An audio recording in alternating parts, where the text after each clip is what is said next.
Hi, everyone. Welcome to Type Talks. Today we have ENTJ versus INTJ. And so, Jeff, would you like to tell us a bit about you?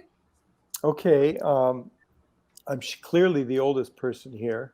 My life is mostly defined by this business that I run, which is a limousine company, and it's mostly medical appointment transportation.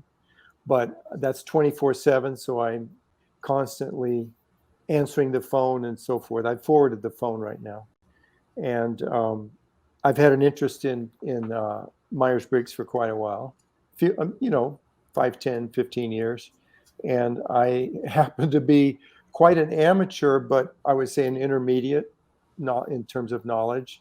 And I ended up being the president of the Sacramento APT chapter because it was going to fall apart otherwise. So my ENTJ skills stepped in to put the pieces together and keep it running. So that's where we are there. So that's a little about me. And I'm married to an INTJ. So I'm really curious because I don't quite understand her. You will today. Okay, good.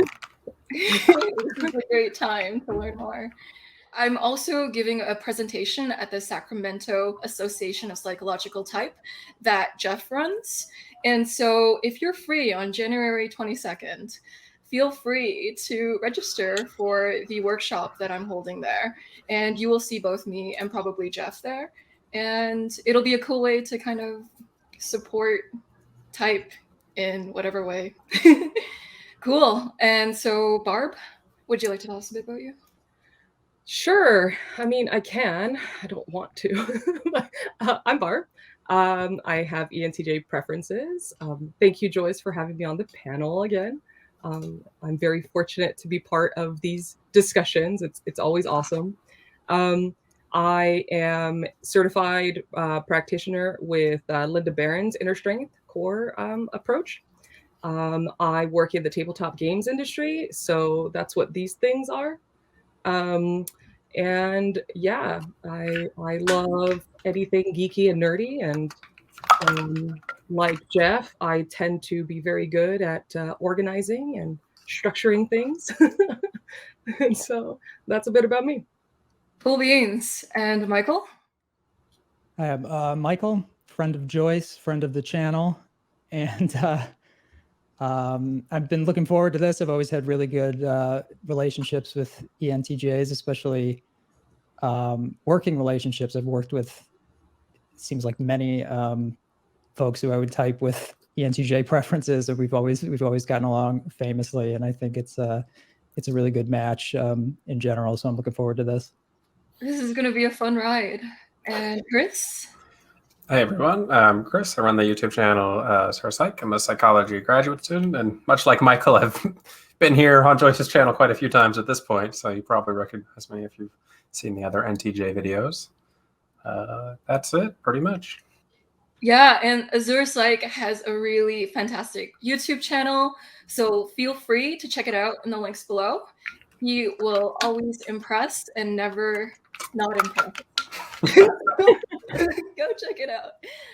And hi, my name is Joyce, and I'm a certified master MBTI practitioner, and I facilitate the instrument in organizations. I also type and coach people. And so one of the things that separate these types is the level of almost needing to prepare before going through with an experience. With ENTJs, they have higher up extroverted sensing. And so they're better with adapting and going with the flow in the moment as it requires.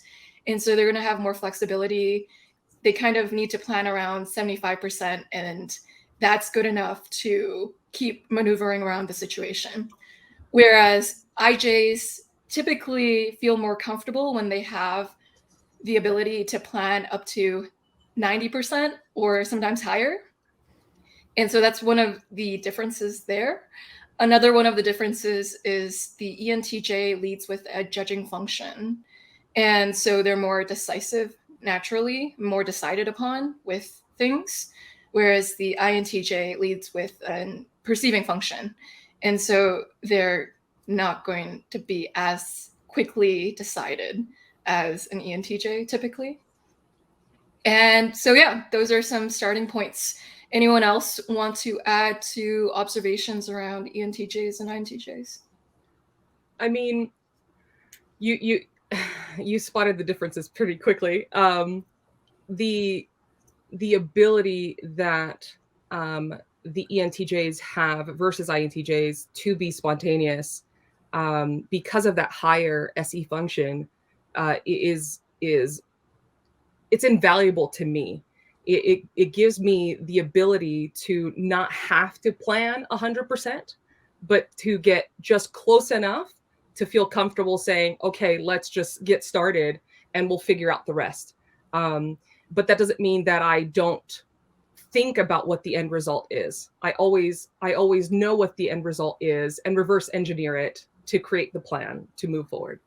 So there's always that in mind, but that SE child has the ability to just move, quickly, and just wants to get in there and to get things done. And then the TE definitely just pushes forward is what I would say. Joyce, I think you really explained that really well. I hadn't thought of it that clearly. And the one thought I had when Barb was talking is that my wife, as an INTJ, is what she must be doing is trying to plan ahead, because she asks me a lot of questions, sort of like of the nature of what's around the corner up there. And my thought is, well, let's go around the corner and find out. And I think it's her wanting to plan and really look down the road is what's going on there. Right. The way that I kind of see it is that, like, imagine you have a starting point and an end point, and the INTJ is willing to wait longer to try and find the single line of best fit to get from start to end in like one straight line. Whereas I think that the ENTJ is kind of like willing to diverge to different paths as long as they're going to get to that end point as quickly as possible. Because the INTJ wants the refined, singular way to do it. Mm-hmm. And they're willing to wait a little bit longer for that. Adaptable. Yeah. Right. For sure. Yeah. And I think going along with that too, the ENTJs always seem to have the energy on reserve. So I feel like I relate to what Chris just said about the, wanting to have that straight line. And I think that's because when I do sort of start bouncing all over the place, you just sort of feel that tank running dry a little more quickly than most ENTJs I've met. It can be a neurotic thing. I think there's a sense of, that can be a self-fulfilling prophecy if it's sort of, spinning around the back of your mind that, you always have one eye on the energy. But ENTJs, I've always envied that in my more extroverted friends. It's kind of like a resource, like energy, as you said, where it feels like as soon as I have to get into that mindset, it feels like that meter's depleting as I'm using it. And then I have to eventually come back to the introverted intuition side of things to allow that to refill. Yeah, so it seems like for some ENTJs, the more actions they take, actually the more energy that they have. So it's like the more goals that we reach, the more energized I actually feel.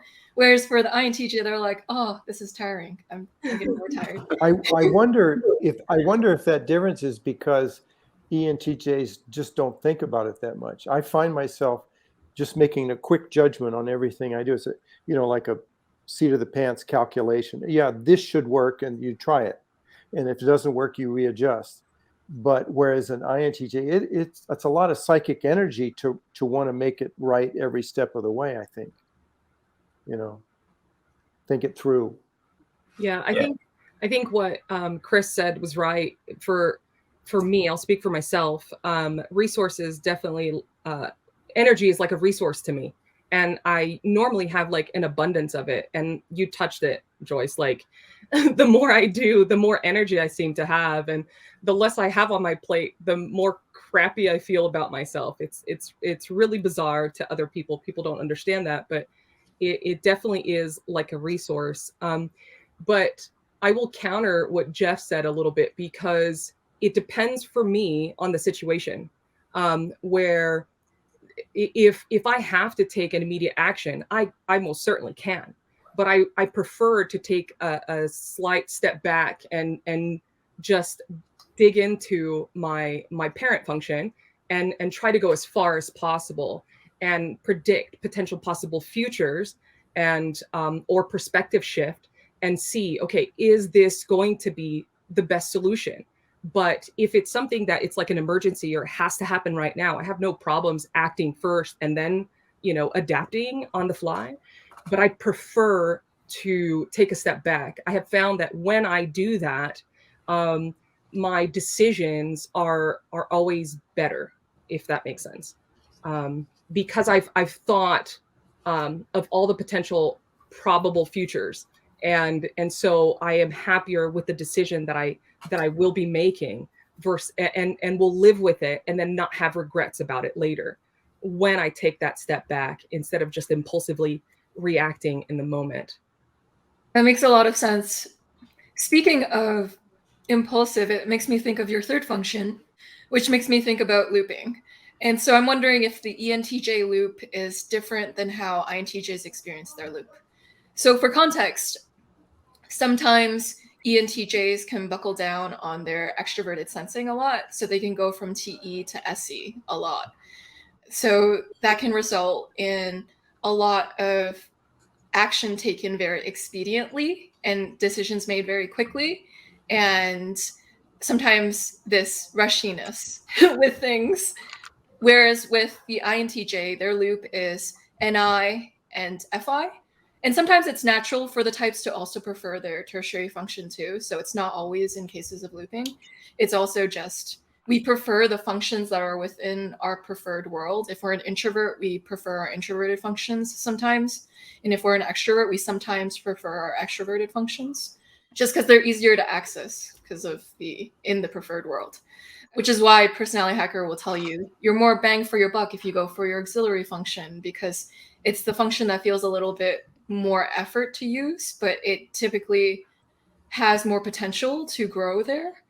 Anyways, long tangent aside, the INTJ's loop is NI and FI, so it looks a little bit different. Sometimes it can appear in the form of being very adamant with knowing who you are, or knowing what you value, or knowing how you feel about things. And it can come across as other things as well. And so I was wondering if we could discuss how the loops look in two of these types. Yeah, it could be knowing who you are makes sense, but that almost seems too healthy in some cases. Like knowing who you are, when a lot of times it can be more like, I think if we're talking about it as a loop and as a more unhealthy kind of expression, it's more like burrowing into that and sort of, hardening the shield around oneself. We can, again, talking about more unhealthy kinds of expression can get quite self-absorbed, I think, in those states. So balancing it out with, I think with, when you're talking about loops, you're talking about just extroverts being extremely extroverted and introverts being extremely introverted. So I think maybe I'm interested to hear what Jeff and Barb have to say too, because I think for us introverts, you're not going to, if I'm looping, as we call it, you're not going to see me much probably, First of all, clarify, looping is what? Looping in this sense. What is that? Yeah, so looping is when you use your first and third function a lot, and you're stuck in that state for a prolonged period of time. So you're overemphasizing them. So in layman's terms, it's when you're being more extroverted, like actually like stuck in a state of extroversion and you're forgetting to introvert is basically how it's like. Yeah, it would wear me out eventually. So I don't, Michael, you're curious about what it's like when we're in a loop, the ENTJs, or it's sort of you're. I think the idea of looping makes sense because the principle, as I like to understand it, behind type, the way that we understand it is that principle of balance, especially between the attitudes, between the introversion and the extroversion. So a looping would be being thrown into a kind of unhealthier state where, you obviously will prefer your dominant attitude. So as an ENTJ, y'all prefer the extroverted attitude, just sort of, extroverted out into the world. So I think of extroverts looping as just sort of to the exclusion of whatever's going on inside, to sort of to deal with anxiety or whatever comes up by just sort of, especially with ENTJs I've known, really imposing themselves on the on the environment around them. I just have to say, I don't think I get into that very much. I really enjoy the introverted part of me. I mean, I do like the vision, the introverted intuition a lot. You know, I spend a lot of time in that, and I think earlier it came off wrong when I say I do things kind of seat of the pants. I do what Barb was saying I like to plan ahead and envision the result. So I think I'm pretty balanced there, and I don't remember, any big problem with that.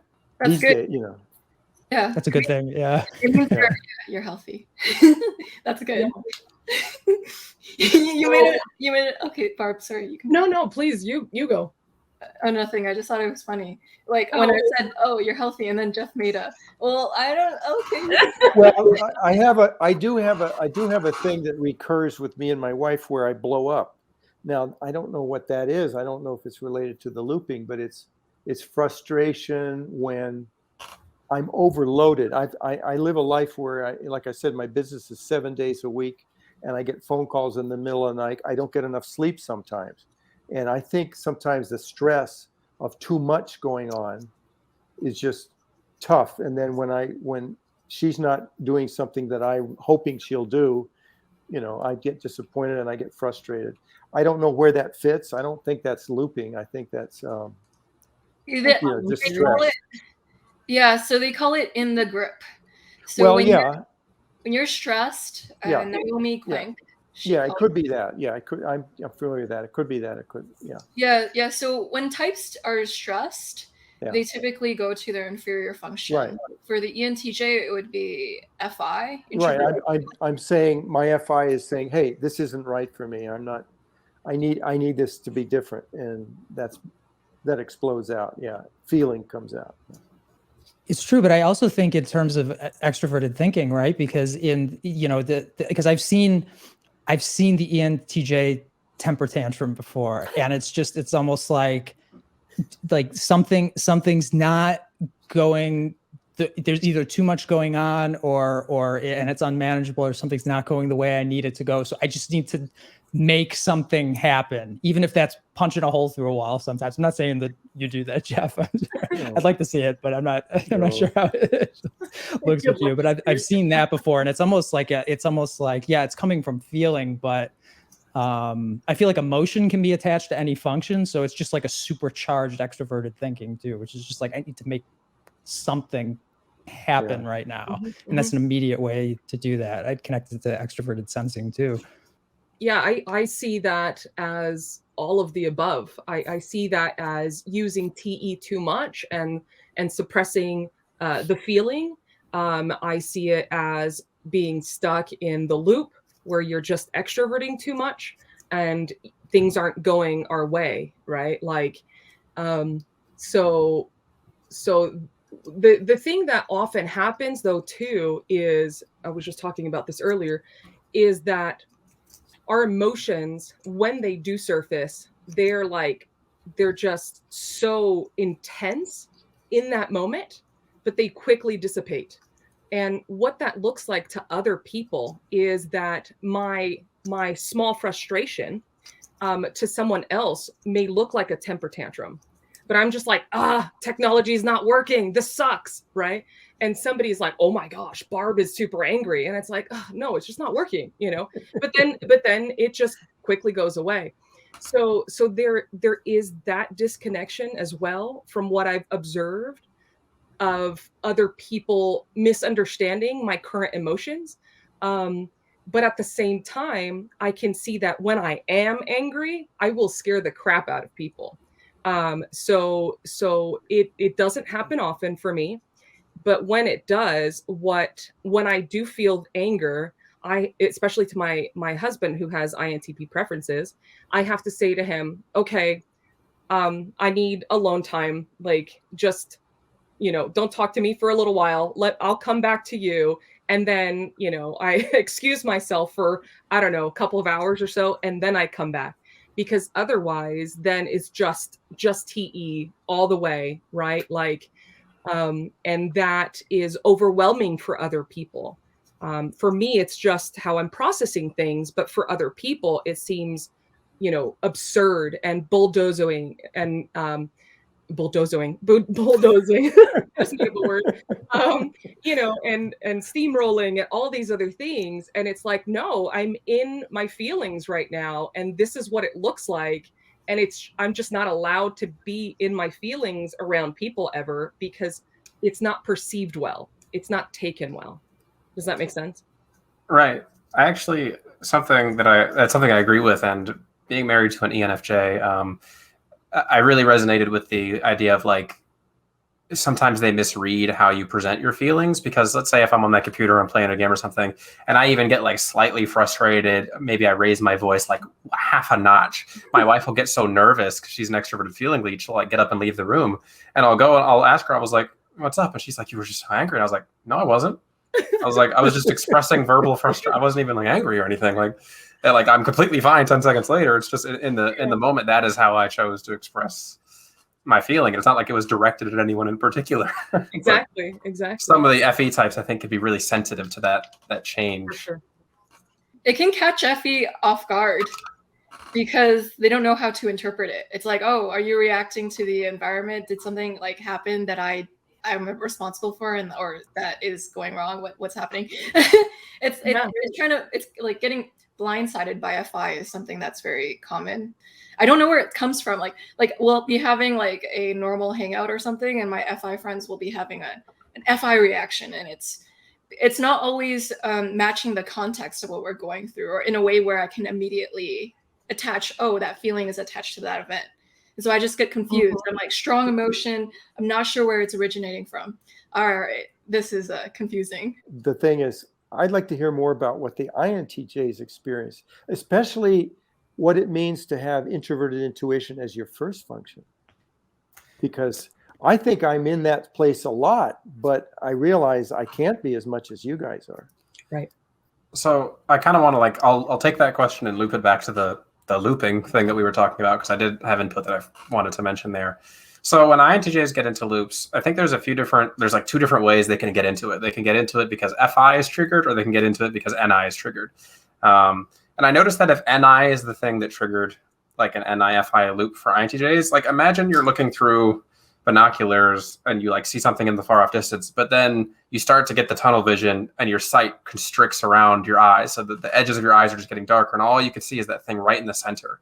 And I think that's, to me, what it feels like to be in the NI-FI loop, where it's like all I can see is the one particular thing that I'm interested in, and all external information is kind of just white noise and annoying me, and I really don't want to deal with it. And the more people try to push that onto me when I'm in that state, the more I'm just going to like lash out. But I mean, again, that's rare. That's assuming I'm in like a really stressful state or something. But I find that I can't relax until I feel like I've done the thing that I need to do to resolve that issue. Yeah, makes sense. Now, how do you experience NI, AsuraPsych? Oh, how do I just experience NI in general? It's kind of, I always like to describe NI as receptive in nature, and that it's often not that I'm like thinking about something and trying to come to some sort of formal conclusion, but it's like I'm interacting with things, and all of a sudden something is just like, oh, that's an interesting thought. And then I'll ponder it for a while and kind of build on top of that idea. Maybe I'll write it down in a notepad or something. But people always, I joke with people, like, despite the fact that I'm a YouTuber, I don't often plan my videos. I just kind of live my life. And when I hear something interesting, I go, oh, that'd make an interesting video. And I just think about it for a while, maybe hop in the shower, process it for a while. And then I'm ready to just kind of give the information to everyone else. So it's kind of just like being hit with random chunks of new information every now and then. You're not always looking for them, if that makes sense. Mm-hmm. Mm-hmm. Well, I've heard it described that NI is like thoughts seem to come from nowhere. You don't know where they come from. I find less of that. I mean, the ideas pop in, but I always seem to think that there's there's a thread back to some other experience. Is that kind of what you were saying, Chris? That you just have an idea pop up and you like it and it fits? Yeah, and sometimes it won't always have like a strong connection to anything else, but a lot of the times you will be able to kind of trace the thread back if you want to. Because first of all, something had to have triggered that idea in you. And obviously that means whatever the idea was related to the thing that triggered it in some sense. And that can be interesting in and of itself, because it's like, oh, I just experienced an emotion or did something. What caused me to experience this emotion or have this result? Like, what was the reason that this happened? And then I can kind of backtrace from there, build on that idea, and eventually come to some sort of conclusion. But I think one of the differences between the INTJ and the ENTJ is, for me, the conclusion isn't always like the top priority. I'm willing to just sit with the idea. And sometimes it doesn't even need to have that finality to it, where it's just like, oh, I've pondered it for a while. Like if you had TI, for example, you're going to say, oh, I have a conclusion. Let me add this to the Lego block construction blueprint of life. And for me, it's just like, oh, this was a nice idea. I'm just going to put it over here and maybe I'll come back to it at some point. Mm-hmm. Yeah, makes sense. You guys are more focused on the process, where we're more focused on the outcome. Right. And if I ever do have an outcome, then I can kind of reach into the tool shed and go, okay, now I have this idea that I thought about, months ago. Let me use it to get to this outcome. It's process oriented in the sense that like there's like less of an immediate sense to be decisive with that form of information. Whereas like a judging dominant type, like the ENTJ, is going to want to use information for some sort of decision. Like I noticed with ENTJs, or this is just some TE users in general, I don't know which it applies for, but they always need a goal for the thing that they're learning or doing. Yeah. So it's like, okay, I'm learning this, it's going to add to this goal later, or it's going to add to this project later. So every hobby or every interest has an Purpose. An intention. Yeah. I think with me, it's like, well, it's not very important if it's not related to something that's going to happen soon, or I'm going to use it soon, or something like that. I think of it, well, that's quite secondary if it's not going to be used soon. It's hard to just play, it's hard to just relax and have a good, at least now. I mean, I think years ago, it was easier for me. Right. And I have an ENTJ uncle, and every time he comes down for the holiday, I've probably told this story before, but every time he comes for the holidays, the first thing he asks everyone in the family is, how's school? How's work? How's the family? How are your goals? Like in that order almost all the time. And it's like, until those things are out of the way, he can't get to that point of like relaxing and, as you say, playing in some sense. Yeah. You have to cross the big ones off the list. Right. Whereas like an INTJ is more likely to not need everything to lead back to a goal. So like for certain people, Michael, he might just like to watch TV shows without needing to specifically link it to a specific goal. So the reason why I mentioned TV shows is like Michael will jokingly talk about how he likes to watch trashy TV shows sometimes. Yeah, I watch trash. Yeah, it doesn't mean I don't use the insights that sometimes it's very well. I'm not gonna call myself out on some of the why not just do it? Viewing habits. But I also want to add that introverted intuition is I feel like a much slower process than like comparing it to extroverted intuition, because extroverted intuition knows what it's working with. I mean, it's right. It's there in front of you, and introverted intuition is more like I need to take something and put it, just let the gears turn. Where if someone says, and I was on probably 4 or 5 brainstorming calls last week, and it's always just I need to know what I'm working with beforehand. You can't throw something at me and I can just start, I mean, those extroverted intuitives who can just start throwing things at the wall. It's beyond me. So I always speak up and say, I'm going to have probably nothing to offer here, but I'll have a lot tomorrow or next week to add if we can keep this board open, because there's an element of needing to trust that things are sort of working themselves out in the background, which I think can be very frustrating, because you sort of need, there's an element of faith that feels like sometimes that something's going to be there when you need it. And if you put me on the spot, then I can just be kind of deer in headlights sometimes. Yeah, and what we can extrapolate from that is there's a need to anticipate, there's a need to know what's going to come up next. So to have that preparation time of at least mentally knowing where things are headed, with more likely with the IJ.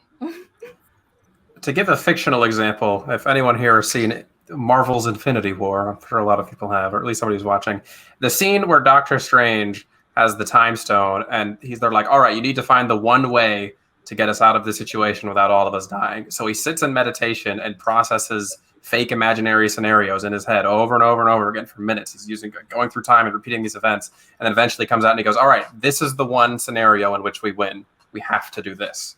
To me, that's what it feels like. It's like, okay, I'm replaying scenarios or projecting scenarios in my head until I feel like one has a model that will actually get to the result that I want. And I'm willing to replay many, many times until I find that one model before I act on it. Mm-hmm. Yeah. That's a really fascinating image. As I watched that movie, I literally thought NI dominant. Oh yeah, I definitely think Marvel's like, Doctor Strange is NI dominant. Hearing your uncle's story, Chris, it reminds me of the fact that we just don't like small talk. We don't care about the small things. Let's just jump in to the things that matter most to us. And it's like, here are the 3 things that matter to him. And, that's what he wants to know of you guys. And so it bypasses all the small talk and just gets right down to business. It doesn't bother me, but my ENFP sister doesn't really like those questions as much because she's always changing her plans. So it's like, don't force me into one. Yeah. This reminds me of this big quandary I have with my wife, INTJ wife, right? So this comes to what you said, one thing you said, Michael, about she watches a lot of TV. I mean, she's just watching constantly. And I'm thinking, this is just totally useless pastime. I mean, it doesn't deal with real life. I have a life. I don't need to watch other people's lives, But it's amazing that we're so close. I mean, the ENTJ is the same, and it's just the extrovert introvert that makes us different. And yet, how could it be that we're so close in the letters, but so different in what we enjoy doing? I'm really struck with that. I mean, what are you doing, Michael, when you said trash TV or something? Trash. You don't like movies? only if they're historical and they're about a real thing that happened and it's a quest for something, and a war movie, or what I mean, a spy movie. I mean, I'm too serious. Fascinating. I love geeky stuff. You love what? I love geeky stuff. I love sci-fi. I love comic stuff. Anything that allows me to dig into NI. But sorry, Michael, go ahead. No, I mean, I don't. Well, in general, I mean, if we move away from trash, because that's typically, I mean, I might be looping if I'm watching a lot of. Can you define trash for us? The Bachelorette. Okay. Like trash. Yeah. You just angered like half the world. the junk food of TV. Yeah, like real junk. Reality TV. But that's not, I mean, I don't, Joyce is ripping me about it, but I'm not, binging on The Bachelorette lately. Because you already did I don't know, this is maybe me personally more than type related. I just take the imagination really seriously. I think introverted intuition is also, or intuition in general is an imaginative function. And I think I mean, over the last couple of 100 years, we've really devalued the imagination, and it's suffered quite a bit. I think it's extremely important. I wish there was more of it out there. Just the kinds of leaps that you take that aren't logical A, B, C, D. It's more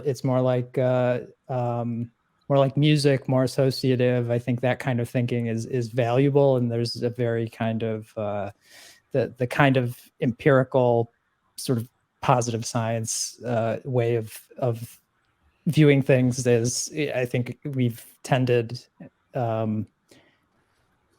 quite far in that direction at the expense of the imagination. So it's just, plus I just enjoy it as well. So but I think it is important.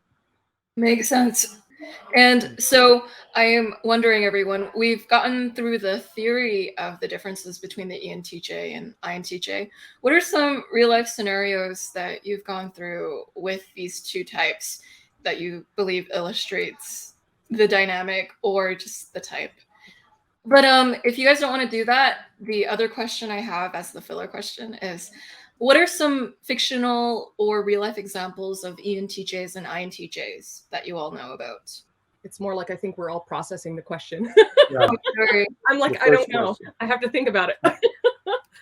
Well, speaking of trash TV, I'm watching HBO's Rome from probably, I think it was like 2006, 2007. It came out, and it's trash, but I think any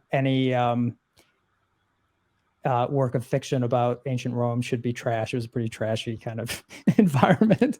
But I mean, if you want to talk about the stereotypes, it's the two, I mean, the main characters, the sort of, I'd say, protagonists of the two seasons of that show are Julius Caesar and Octavian.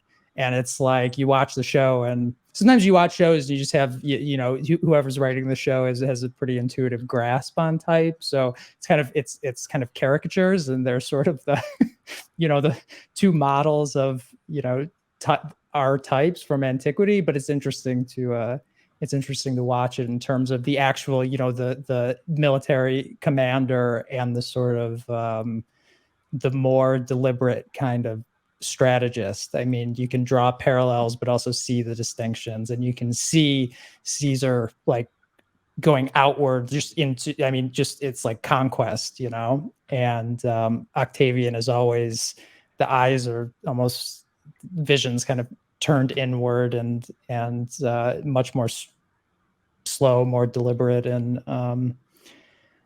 but also very firm and decisive. Like I think both of our types are very good at making firm kind of imperative statements, but I have to snap into that mode, whereas for the ENTJs, it seems to come very naturally when it comes forward. For sure. To add to that, I would say that I can sound like I'm firm with my decision, or at least that's what I'm told. But you come at me with logic, and there's value to that logic, I will analyze that logic, and I will change my mind very quickly, very easily. So even though it may come across as like, this is it, that's not always the case. I just need better data points. You know, I may not have them. So that's something that can be happening where people just aren't able to notice that, or aren't willing to test it out, for example, because how we come across to other people is often like intimidating, right? And so all we need is somebody to just be willing to give us criticism, to give us feedback, and we will listen. And so, yeah. Is that also true of INTJs? I think I find that I find that the I part of, like, you've thought it through, and so you're pretty convinced that you've got it figured out, makes you a little less willing to change if somebody has some new information. If it's compelling, I will. I don't know about you, Chris. Yeah, I'm certainly, I've been known to change my mind, and I think for sure. Yeah. TE is, in general, is just very well convinced if you have some sort of data to suggest that. But I 100% agree with Barb in that it's very easy for us NTJs to like sound super decided on something, and I'll speak confidently. Like if I'm like, oh, this is what it is. This is what it is. But then someone goes, no, it's this, and they'll show me something, and I'll go, okay, you're right. But like, it's natural habit for me to approach it as if this is what it is. And I have to catch myself and reel that in sometimes and be like, okay, this isn't what it is. But from the onlooker, when I look at people with extroverted thinking, especially higher up, it looks very decisive and absolute. The statements sound that way, or firm, or it sounds very confident. Mm-hmm. And I can be surprised at how flexible the TE user actually is internally about it, as long as they're presented different information, because it looks like you're very certain, and it looks almost unconvincible, even though in actuality it is very convincible. Yeah. Now, one thing I do notice is that it's very hard for the TI DOMs to convince the TE top twos of like anything. I have an ENTJ friend and an INTP friend, and they will argue for like 6 hours on the same topic, and nobody's opinion will change because they're like on completely two separate spectrums of it. Fascinating. And it's just so funny as a TE second watching them just go at it, and they value that thinking so much that neither of them's going to bend to the other one. I love INTPs. I have seen that happen, but I think when it comes to dealing with TI directly, you have to word things carefully and methodically, and you have to be willing to see their perspective first, and agree to their perspective, and then come at it with a different perspective. Does that make sense? It's almost like you kind of have to tiptoe around their perspective so that they can put their guard down, almost, if that makes sense. But they're also willing to change their minds, in my experience. So you just have to be willing to almost spar with them a little bit, to get them to see different perspectives. Yeah, I have a lot of INTPs in my life. my best friend's INTP as well. And, like, people within our temperament are the people that I can just easily flow with.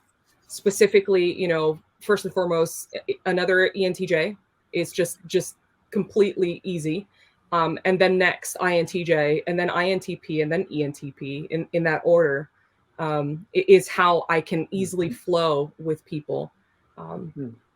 But that's just my personal experiences. I feel like having your mind convinced and being convincible to new information is also a healthy person trait too. People who are typically healthy are able to take in new information and change their opinion too. Emotional maturity, yeah. Yeah, emotional maturity is a huge thing in this as well.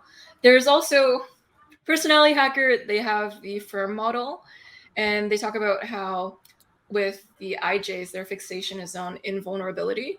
And I actually think sometimes INTJs can also have a rightness fixation too when they are in their FI a lot. So they can have the fixation of the IPs, which is the rightness. Whereas with the ENTJ, their fixation is on management in the firm model. So I think going back to what Chris said, though, I feel like by what might look like a fixation on rightness to others, because I can tend to make those very decisive statements, is a misrepresentation. I mean, it's not. I think one of the things is because I've found that introverted thinkers are more difficult to convince, and how I would describe it is, at least from my perspective, I always feel like I'm just dealing with the facts of the matter, and there's much less that you need to convince me of. Whereas for an introverted thinker, there's this whole edifice that's there's this whole thread of logic, information, deductions that's leading to whatever the thing might be that we're disagreeing about. That you there's much more to sort of dig under in order to convince an introverted thinker of something sometimes. Whereas for me, I always feel like I think we described it in another video as extroverted thinking, like being contextual in the sense that I'm dealing with this matter over here. So I open that folder up and I'm dealing with that. And then I could be dealing with something that entirely different next time. And there's much less that you need to convince me of to sort of change my mind about something. So if I'm working in that folder or on that project, whatever it is, I want to get something done, and I tend to be very decisive about it.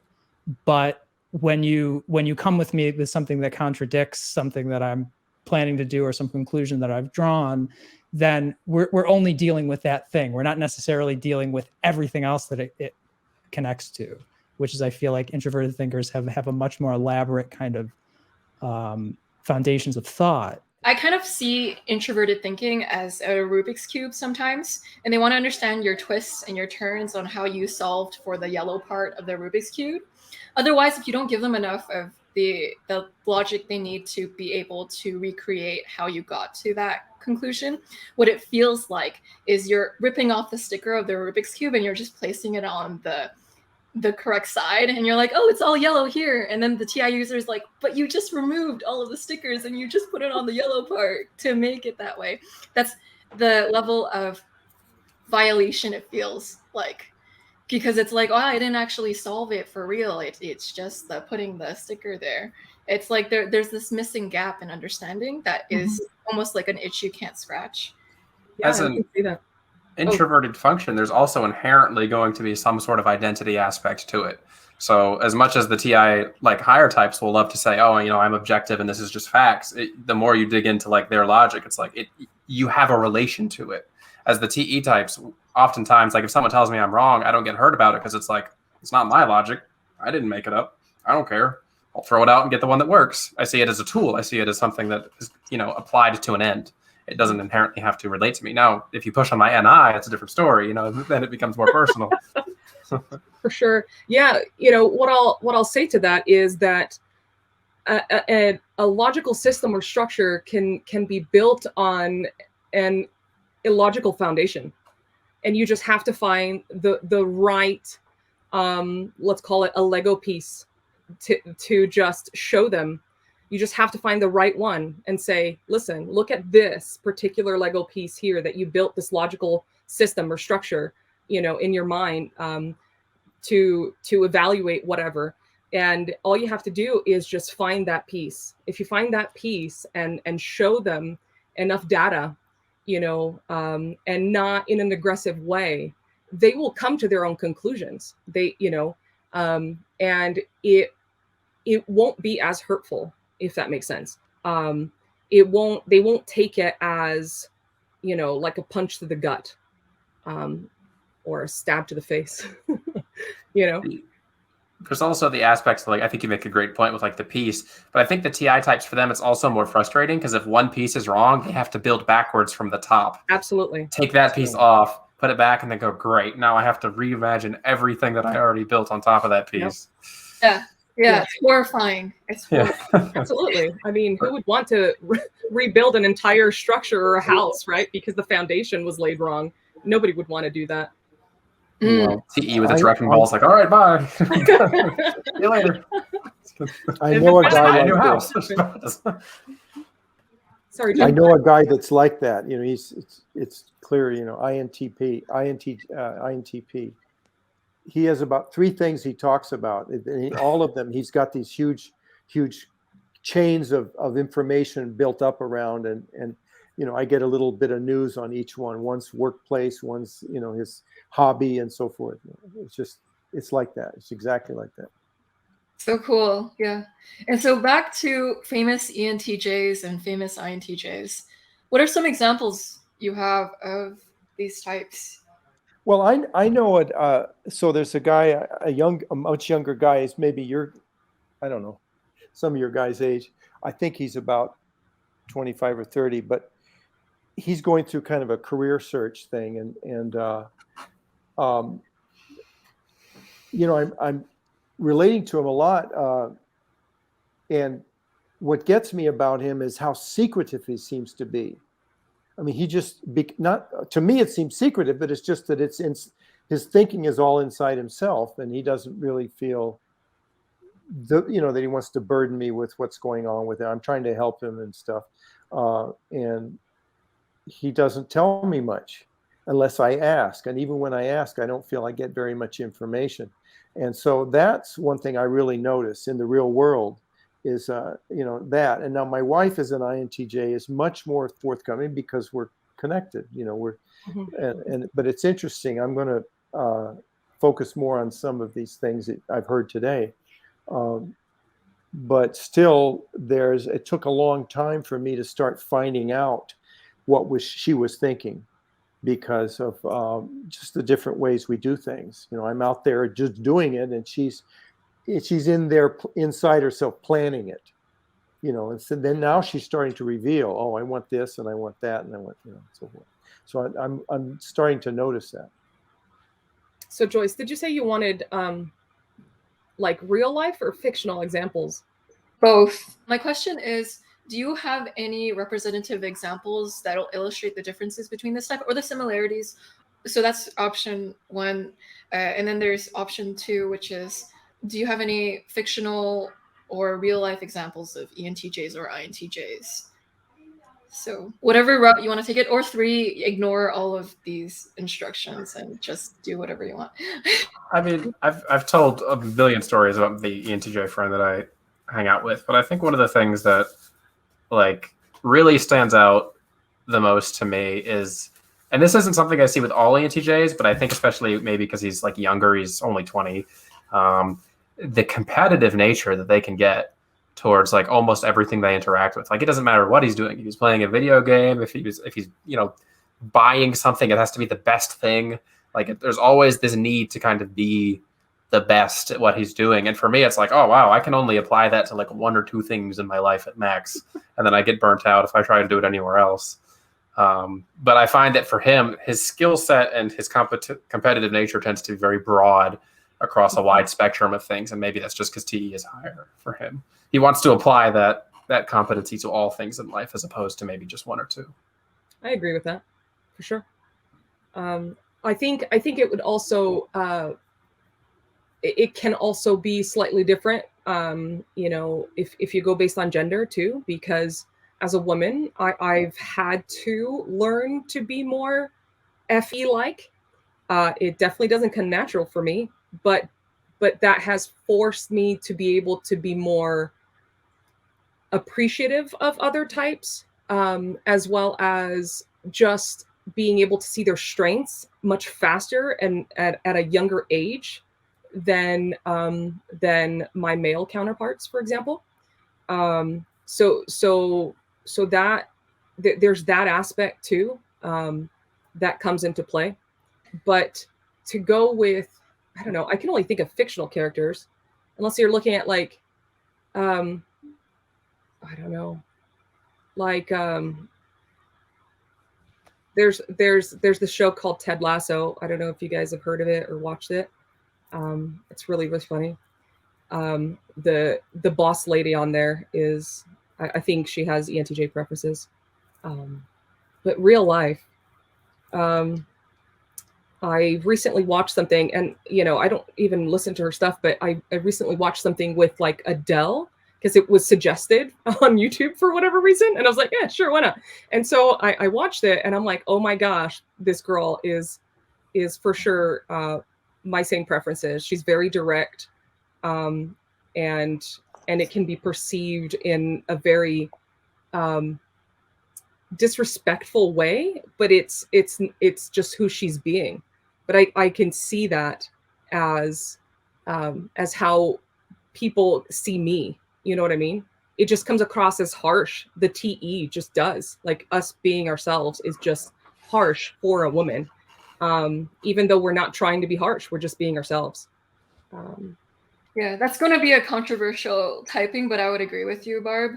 Yeah, my ENFP best friend, who I used to type with all the time, she typed Adele as an ENTJ as well. And people won't think that, though. Of course, and they can think whatever they want, right?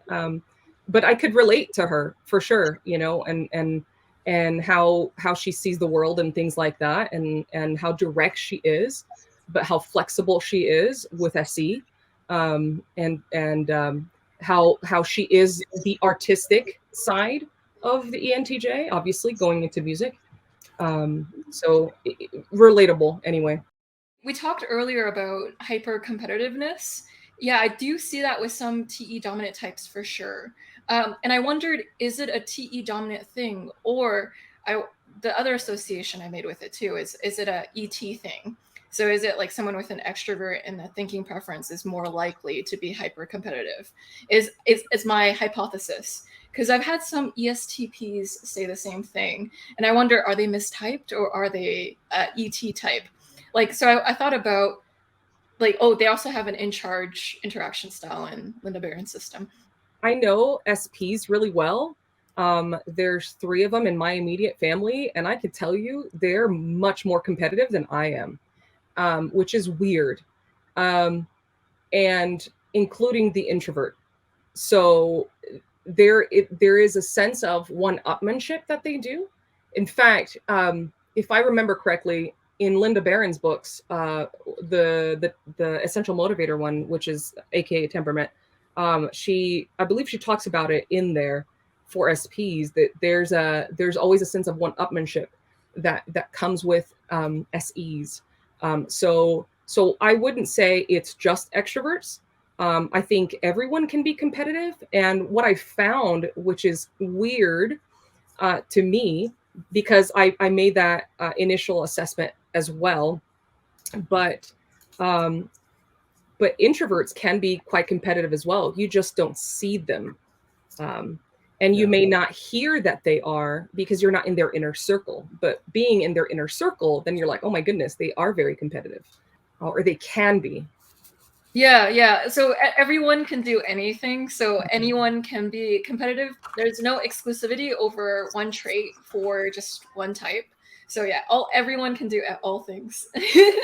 But I don't disagree with what Chris said. It's true. Like I feel that. Like there's just a weird need to to have the newest and latest technology, or to make sure I upgrade my technology. It's usually with things, but yeah, it's definitely there, and it can be there in sports. When I played sports, I was quite competitive, but then when I stopped, it quickly died down. But I could snap back into competitive mode if I needed to. I've noticed that not all ENTJs appear to be competitive. I mean, they probably are inside them, what they're doing. It's just that in the context, you meet some of them in a social setting, they don't have a reason to be competitive, maybe right there. But, and for a lot of my life, I don't think I've felt myself to be very competitive, but it's there. I've always wanted to kind of excel at something, or, what do you call it? The NT, the competency, always be doing something well. I mean, I think that's there, but I think a lot of the time you don't. But I would guess that there's some types that are more likely to be competitive than others. I just don't know what they are.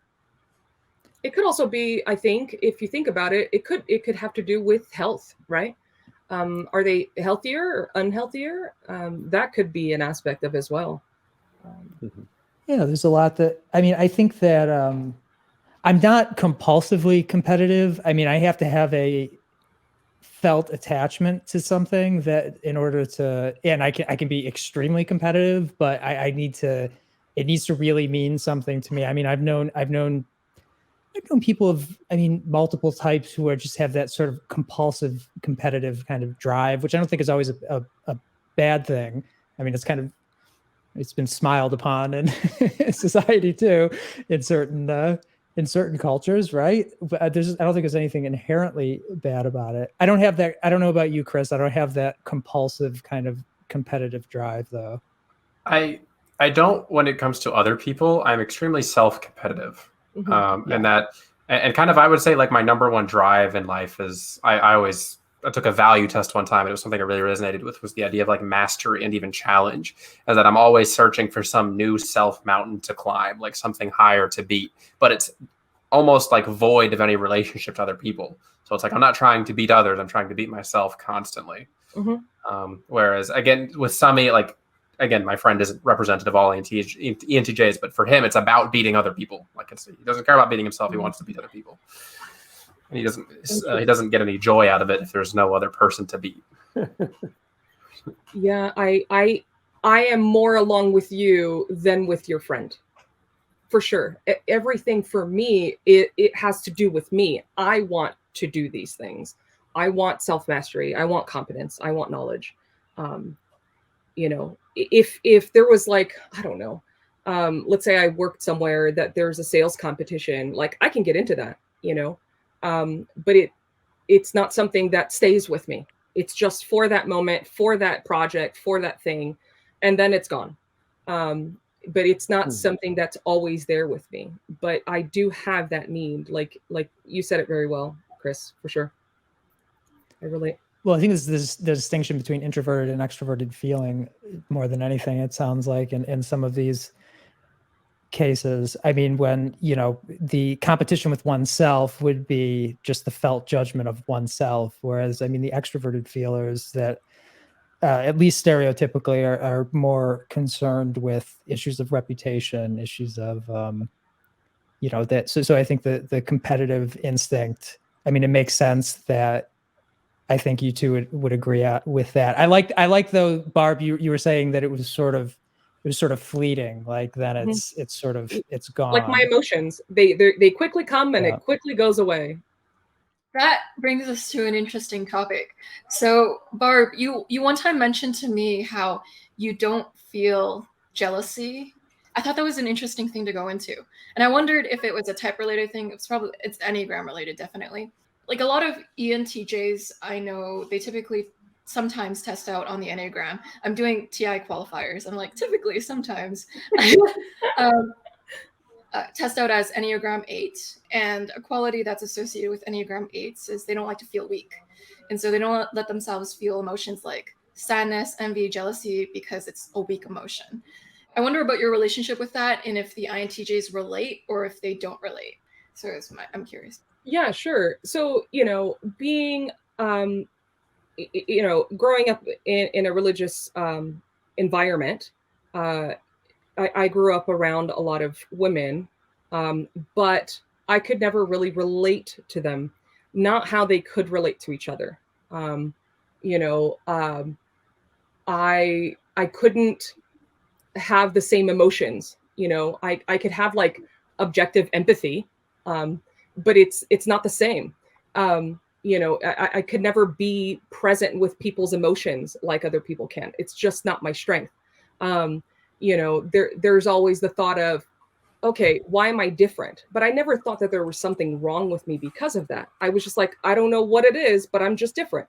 But the jealousy thing, you know, it was something that I observed that the women folk that I was around, they wouldn't necessarily say it to each other, but in private, they would experience that and say it to me.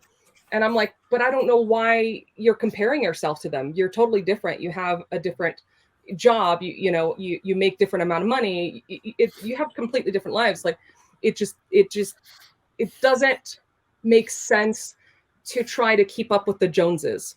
Now, it's incorrect for me to say that I don't feel jealousy ever. You know, if I see somebody with a board game I like, I'm gonna be like, oh my gosh, I want that, and then I'm gonna go and get it. You know what I mean? But it's not like a jealous envy, like intention that I've seen that is expressed by other people. And so I always thought that was another weird thing that I don't have in common with other women folk. And I'm like, and I could see that my guy friends didn't have that either. But with them, it was more like who could be alpha instead. But so the jealousy thing is just something that I've never really experienced in the same way. And I would say it's jealousy like with envy together, and having like it like builds up for them, and like it kind of makes them sit in it and stew in those emotions, and then they feel horrible about themselves, and then, you know, it makes them project onto other people. Like I just don't have that. And so that's how I can explain it. Yeah, and I wondered if one of the reasons why for that is certain emotions can slow you down too. So if you're a person who wants to keep moving, having emotions that bog you down or slow you down can be a nuisance at times. Sure.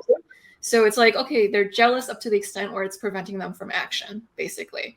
And also on top of the just emotionalness of it.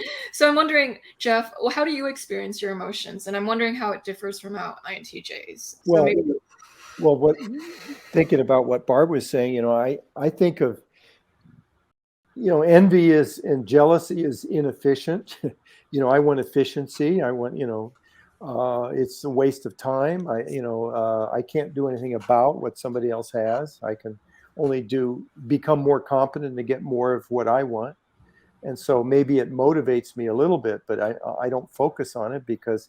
And then another thing I think is the intuitive part. The end is about when you see the big picture, you see, well, there's losers and winners all the time, and there's a faster gun in the West. There's a whole bunch of people, and when you see there's a huge picture, well, you might as well just live your own life. You know what I mean? That's kind of the way I get back to it. Where I don't. That's where I explain why I don't feel jealousy very much or envy. Did you ask something more specific, Joyce? Yeah, I was wondering about your general experience with your feelings too. Well, I think being a thinker, I don't, I used to say, I kind of after maybe starting about 10 years ago, I used to figure that I would say to people, look, I don't feel love, I think love. I wondered all my life, why is it that I don't feel that same emotion that women seems to feel, I don't feel it.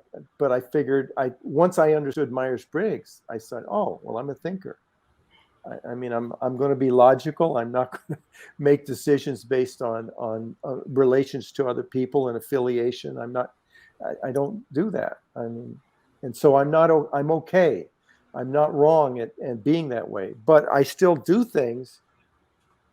It's as if I do a calculation. What's the nice thing to do rather what an FE would do. So I sort of calculate what an FE does rather than do it instinctively. So I have emotions, I think, or I think emotions have us. They come up when they come up, and they happen when they happen, and that's all normal. Emotions are there. I don't know. I just let them be, let them do what they do, and I go on doing what I do. as if we're two different people. I don't know. Yeah, when you're like, I think my way into feeling, I was thinking about all the ENTJs who interview love candidates. They're like, all right, what it is, I want this in a partner. They do what? They did what? There are some ENTJs who like to interview their love candidates. Barb is laughing. And yeah. Well, I've done that. I've done that. I do it like in my head. Do you check off all the marks? When I met my first wife, it was like I asked her this question and that question. I said, "Oh, this is all falling into line. This is good." Barb, how do you interview people? Well, I don't know. I interview everyone. That's how I get to know people. So, if I'm interviewing you, it means I like you or I'm interested in you. But it's like, Jeff said it really well when he's like, I don't feel love. I think logically about it. And if these things check those marks, then it must be love, right? And so I don't know. It's just something I do. Like when I want to get to know people, I don't think of small talk. I just think like, what do I want to know? What interest do I have in this person? Another way that you could look at it is if I were, for example, in like a networking environment or whatever, like I may approach the people that I need to build a relationship for a particular purpose, for example. So there's intention, there's motive, there's a goal. There's always like that running in my mind. We talked about it in the other panel. I think Caleb talked about that, when he has that instinct to just go talk to the right person and that kind of thing. It's kind of like that. But for me, it's more of like, okay, I need to find a person that's a graphic designer or like a developer or this or that, the other thing.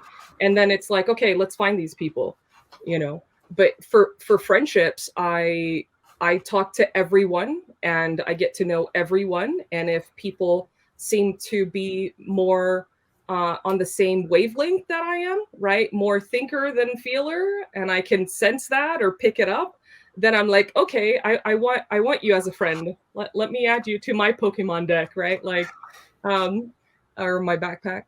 I've asked ENFJs the same question. How do you figure out the person is the one? And what an ENFJ will jump to is we click. They won't jump to the ENTJ approach, which is they check off these boxes, which you'll hear a different type of story there. So while everyone does have like a mental things that they are most attracted to, probably, like if you offhandedly ask them, oh, how do you experience love? They do offer it from a different side first, and then they'll go to that after, almost. And so I'm wondering, how do INTJs experience their feelings and emotions then? Now I'm curious. Well, I did want to circle back to the friend thing because it's kind of in the same realm real quick. And for me, I think it's kind of funny because Barb was talking about, like going out, like finding friends, interviewing people, that sort of thing. And for me as an INTJ, it's like I don't like ever seek friends. It's like friends seek me, and it just happens to like people come to me. And it's funny, I noticed a few years back that like most of my friends at one point, and my wife included, are ENFJs. And I was like, why are they all why do I know so many ENFJs? It's because the only ones who are going to reach out to an INTJ alone in the corner. Like, and it's like, oh, okay, well, there's some bias there that if they're the only ones who are willing to make that first introduction, then I'm going to know more of them and have more of them as friends. Yeah. That's a great way to get close with an INTJ. Make the first move, basically. They're not as standoffish as they might appear, I think. Like, if you just go up and introduce yourself to an INTJ, they're usually going to be willing to at least give you the time. I've done that with all of them except maybe like one of them, and he reached out to me. So I thought that was cool. but isn't it just that you're happy with what you're doing, but you're also open if somebody comes along and you can find out what they have to offer, what they want to say, right? Right. It's like I don't need other people in my sphere to feel fulfilled. It's like I work from home and people ask me, they're like, oh, you work from home, but like how often do you get out of the house? And it's like sometimes I won't leave for a week. It's like doesn't bother me. I can happily stay home by myself. I mean, this is the modern age, so we have Discord and online calls now, so that's kind of like pseudo-social in some sense. But my wife, on the other hand, ENFJ, she'll go crazy if she doesn't get out of the house once every couple of days.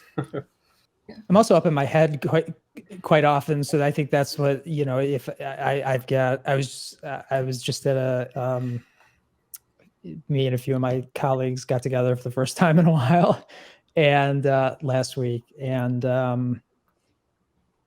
one of them who I'd forgotten about this because I hadn't seen him in so long, but just always extroverted feeler, dominant, always asking me what's wrong. Is something wrong? Is something wrong? Because of the because of the look, which can be. I mean, it can be off-putting. It's very frustrating because I can't do much about it. What I've found with ENTJs, though, especially ENTJs that I've worked for in the past, is that it's the only type that consistently knows what's going on, like where I'm at. And I had one about a decade ago. I had one boss who was an ENTJ, and he would, in those moments when I would just sort of tune out and just be in my head, he would always call me out, and he'd always point at me and he'd say, "Michael, where are you at?" That's what he'd say. It was like we had a lot of shorthand going back and forth, but it's always a type that will ENTJs have always been a type that will never ask, is something wrong? Like, what's going on? You look angry, you look upset or anything, but we'll know that I'm sort of drifting off into La La Land and call me out on it. I literally just said that in my head. He's in La La Land. Yeah. My ENTJ friend picks on me on Discord all the time because we'll be talking, and every now and then he'll kind of like snap me like, "Hey," and I'll go, "Huh?"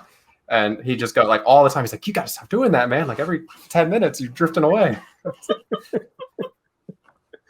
It's not on purpose. It's just if you say something interesting, my mind kind of wanders. Interesting. That's so cool. With the ENTJs, do you ever notice when people are just zoning out like that? Do we? Oh, yeah. I find that the ENTJs tend to zone out when they're in a very specific like problem-solving mindset, where it's like they need to do something, but they don't have all of the objective data available. So they're like, okay, how can NI fix this? Mm-hmm. Like, how can I come to some sort of conclusion about it. Yep, that's accurate. I don't think they answered the question about their feelings and emotions. No, Were we avoiding it? We very artfully Sorry, deflected I want to that hear question. about Yeah, it. Thank you, Barb. You're welcome. Almost got away I had to go with through it. it, and mine's inferior, so hot. Any input, Michael? You want to go first? No. Go ahead. I always say that for me, and I have to always make this statement first and foremost, I score very, very low on neuroticism in Big Five. So I'm very low emotion compared to most people that you're going to see in life. For me, it's like when I'm experiencing emotion, it's not like I'm feeling it. It's like I'm watching myself feel it. And I'm kind of like coming to a conclusion that way. And I rarely find myself genuinely getting upset about things, because as soon as a feeling starts to arise, it's like I capture it and go, great, what caused it? Like, why am I in this place? How did I get here? And then I have to go through that mental process. And that's what feeling a feeling is like for me. It's not the actual feeling of the emotion. It's the feeling and the thinking of like, how did I come to this conclusion? How did I come to this emotion? What made me have this emotion? And once that's solved, I feel resolved in terms of my emotion. I'm just curious because I don't know the Big Five that well. Is emotion and neuroticism not synonymous, but I mean specifically connected to that metric? Negative emotionality Yeah. is part of neuroticism. Yeah. Neuroticism is like people who kind of beat themselves up a lot. It's like negative emotion, like what AsuraPsych was saying. Are you more likely to get stressed by something? You know how easy it is to get frustrated. It's the T or A and 16 personalities. So it's the T in 16 personalities. Oh, interesting. Turbulent. The turbulent. Mm-hmm. Well, I think for me, it goes back to what Joyce, what you were talking about the fixations, the invulnerability fixation for the IJs, right? Because this to the endless frustration, I think, of the extroverted feelers that I've known, the more and I'm not I think like Chris, I mean, I'm not emotionally erratic. I usually have things at a pretty steady state, but in those times when I do start getting really into an emotion, I know this, and I've been told this, that I get more calm and even more relaxed, because that's for me, it's totally going inward. And I even will get more extroverted because I'm managing what's happening in front of me, because I don't want to open that up and have someone be able to punch me in the face when I get emotional. If it's a question of being, making myself vulnerable in that moment. So it's almost, it's like an automatic defense mechanism that it's not something I've cultivated. I've just always been like that. And then I'll have to go away and deal with it. If I'm very comfortable with someone, then I'll still be, I don't lose my stuff. I mean, I keep my composure, but I will want to talk it out with someone. It's when I'm dealing with emotions like coming at me that I can get sort of a little overwhelmed sometimes. I like what you said about, like, it's almost like sometimes if we're angry or upset, we can almost appear more calm than we normally would in some sense. I was playing a game like a week or two ago, and one of the characters was talking to one of the other characters, who I think was an INTJ, and he said something along the lines of like, I know you, when you're under pressure, the calmer the expression, the blacker the depths.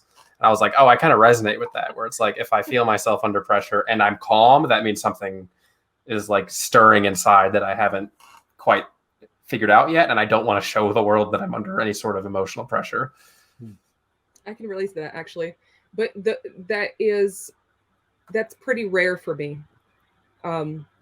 because I tend to work out my stress, like through working out or being busy doing something, if I'm upset about something. But it's very relatable. Like if you ever catch me and I'm completely like dead silent, and I'm like not talking, just let me be, because I'm extremely angry in that moment. But usually I'll let you know, because it's something I've had to learn to do. It's like, no, not right now. I need to process, like death is stirring inside me right now. What are your thoughts, Jeff? Yeah, I'm thinking that INTJs, I was wondering if maybe you guys maybe feel that sometimes something really upsets you. It could really upset you, and it just, don't you ever have explosions of anger? I can't think of the last time I've exploded in anger, to be honest. I will say my one exception is like sometimes at 2 a.m. if I'm tired and playing a competitive game, I can get mad at like other people that I'm playing against. But to me, that's almost like cathartic because it's like I'm releasing stress that I wasn't releasing in any form of outlet. That's why I tell my wife I like to play games that make me angry because it's cathartic to be angry at a game in an environment that isn't going to harm anyone or anyone's feelings. You're going to see Enneagram play into this. So the Enneagram 1, if there's like a INTJ who identifies more with Enneagram 1, you're going to have a more angry INTJ. So the differences in that will cause differences there too. Frustration is common, but frustration rarely elevates to like pure anger. I would say frustration and annoyance are relatively common though, but that typically comes from a place of something hasn't been solved. So then I just go into solve it mindset until it gets solved. I've lived in my early 20s, I lived in a series of very chaotic households. And those are the only times when I've really lost my temper, but I've always lost it strategically in the sense of that, okay, this is how we're communicating around here then. And in that case, in each of those events, it was, and I don't think this is, I think this is very effective. I don't think it's the best way to interact with anybody. It was keeping that calm that I was talking about earlier, and then exploding top of the lungs in your face kind of, and it just sort of, it will just stun somebody. That's when I really need to get a point across, is when I need to really lose my temper. But it wasn't a spontaneous thing. It was sort of, okay, this is not a good situation and we need to do something about it. And how are we gonna address this? And it was calculated. So so I've never just, I don't think I've ever, I have never just sort of spontaneously like lost my temper. Yep. Yeah. Same. For sure. And the times that I have expressed, like, I guess my highest level of frustration or anger, was directed at someone because they were doing, my ex, for example. He's the only person that I've ever got into like yelling matches with, because it's like, you're not listening to me, and I'm trying to help you. You won't help yourself, yada, yada, yada. And then it became like this whole thing of like, okay, it was strategic, right? It was necessary in that moment, but it's like, it's never happened again, because like, I know what I'm like when I'm angry, and I know it, and this is where I'm thinking that that's an I, right? An I is so strategic in how we plan for things and foreseeing the implications of what that can happen, like what that can do to other people that are around us. And so instead of, like taking it out on people, I just, deal with it myself and then go do whatever I need to do to cool down. So it's rarely at a person. It's usually about things. Things aren't working. Technology isn't working. The car broke down or something. It's always relating to things, objects, people. I have much more patience with people because I can foresee where they're coming from. I can perspective shift, and so it's difficult to get completely angry at a person when you know where they're coming from. And so I can control my anger much more than the other person. And that's how I experience it a lot. Interesting. And final thoughts, anyone, on the topic of ENTJ or INTJ? Anything you want to get out anything you want to say about the topic or anything? INTJs are awesome. Just saying. ENTJs are one of my favorite types to interact with, just because it feels like I'm looking at a more productive version of myself. Yeah, that's right. Totally. It's like I did the collaboration with the augmented personality girl Gray a couple of weeks ago, and she was like, "Yeah, I've been planning this and that and this and that and this," and it's like she's always planning and doing things. I'm like, "Oh, that sounds tiring." I'm lucky if I'm have enough energy to pull out my camera when I want to record something instead of using my webcam because I'm lazy. That's why you just set it up in the corner and just leave it. That's what I want to do, but I live in a tiny apartment, and my recording room is my bedroom. The struggle. Well, I wish I could relate better to INTJs because it seems to me that I don't quite understand enough of the processes they go through, and they have ability to do things that I don't. For example, I just don't do things in depth that well. That's a lot of it, as far as the thinking things through, although that may be what perceivers do. So I don't know. That's just a thought I had. It might, honestly, it might look a lot deeper than it is too. That's sort of going back to what I was saying. I mean, there are certain subjects I like to know a little bit about everything, and you can ride that horse pretty far on any topic unless you're really the one who really knows what they're talking about, in which case you just very gracefully defer to that person. You know what I mean? Yeah. But it might come back to it might come back to the issue about, making decisive statements too, because the little that just sort of really, really just pound that nail into the table. It's sort of, you seem to maybe thinking further, because I tend to and this is a blessing and a curse, is to really try to think things through, like, very long term. So on a timeline, maybe depth isn't something that I would relate to as much as the length of the timeline that I tend to think along. Yeah. You mean farther into the future, farther into the process? Very, very, very far into the future sometimes. Yeah. Sure.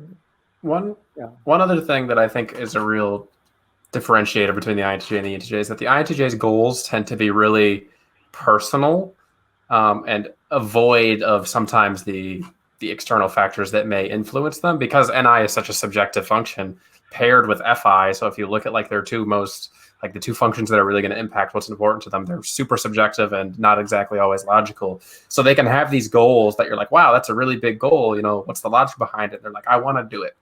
And then, if you ask an ENTJ, like, what your goal is, they usually, I think, are more easily able to kind of give you those reasons behind it. That's true. I can always give you the reason why I'm doing something. And like, if I stop and think about it, I could give, a reason or something, but sometimes it's just, I want to do it. And that's my reason, Yeah. It's sort of like, I feel like INTJs and ENTJs are like cousins, there's a lot of similarity, but there's some important differences, Yeah. I mean, it's just the top two functions swapped and then the bottom two functions swapped. Right.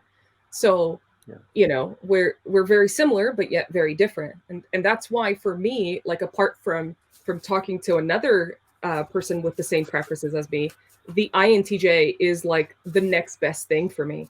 Whenever I need to process something, like, I can just go to my INTJ friends and be like, hey, am I seeing this far enough in the future? What can you see that I'm not seeing? And things like that. And, they're invaluable to me. I feel the same way about ENTJs, except for me, it's more like, how can I action this thought that I have, a plan or something that I want to do? What's the best immediate course of action? Yeah, absolutely. Yeah. Mm-hmm. There's so much love in this room, but thinking kind of love. Kind of love. Well, I'm wondering if, Joyce, you feel left out because you're not. No, it's nice seeing you both. I mean, it's nice seeing you all love each other in a thinking type of way. I don't know what that means, but But we know. We're like here. Yeah. We got it. We got it. We understand. I'm just like, this is what Kiersey meant by the mind mates.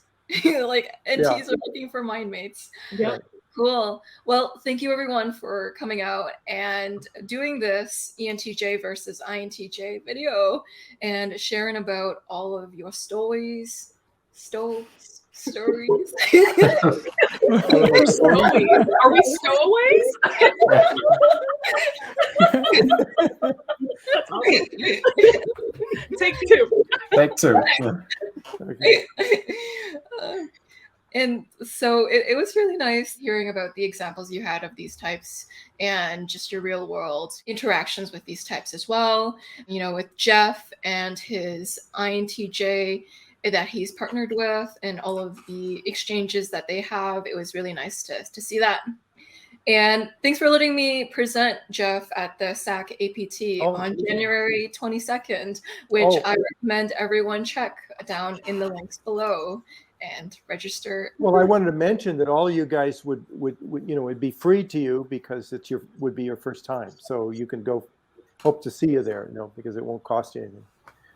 But it looks, I think it'll be very interesting too. Yeah. Joyce. It would be really nice to get more of the younger community into the psychological type chapters because you can see Linda Behrens and John Beebe there too. That's incentive. Yeah. Cool. And so thank you for that. It's really interesting to see how the ENTJs like interviewing people and their checklists about the things that they want to see in you. I don't mean to be interviewing. It just seems that way. Yeah. I once had a ENTJ coaching client, and his purpose for coming to me was he had an interview process for people and he wanted to make it more effective. And he's like, all right, so how am I going to do that?